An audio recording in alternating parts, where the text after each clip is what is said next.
Okay, I thought I'd shoot this quick little video about some window details on my 5-story multi-generational passive ICF house that I'm DIY building.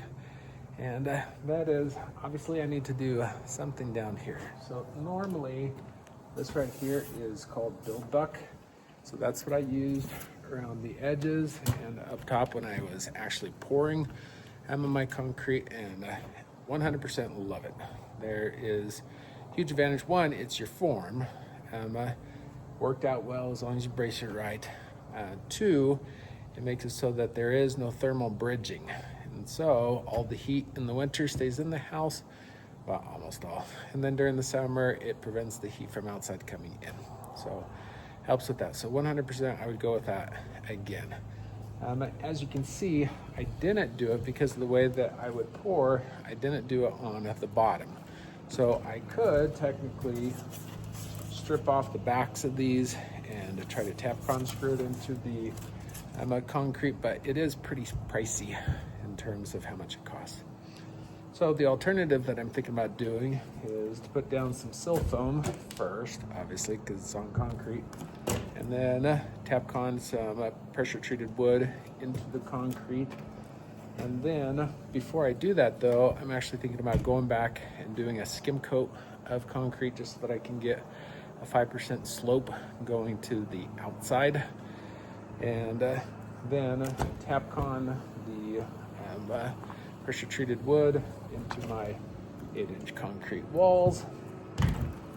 And because I'm also going with any windows, so I'm actually insetting my windows instead of with these buck system, I can actually put it on the outside, but I prefer to actually inset my windows just a little bit.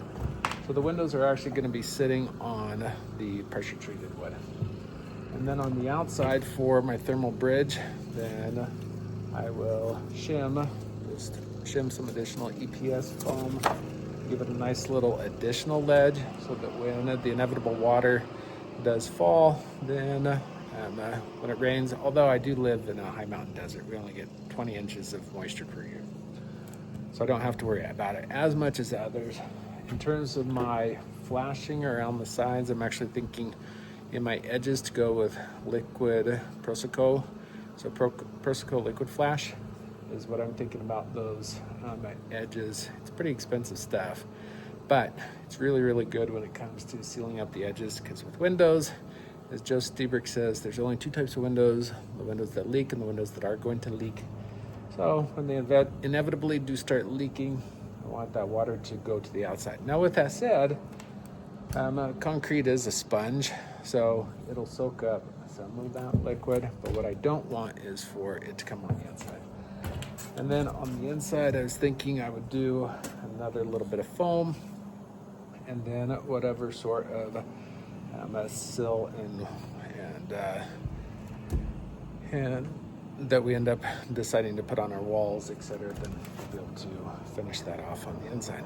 So if anyone has any thoughts about this, because it is a little bit unconventional, granted I am building an unconventional house, so if anyone has any thoughts about this particular plan, be sure to let me know here shortly down in the comment section below, because pretty soon I'm going to be working on these windows. So be sure to like and subscribe so you can follow along on the crazy journey.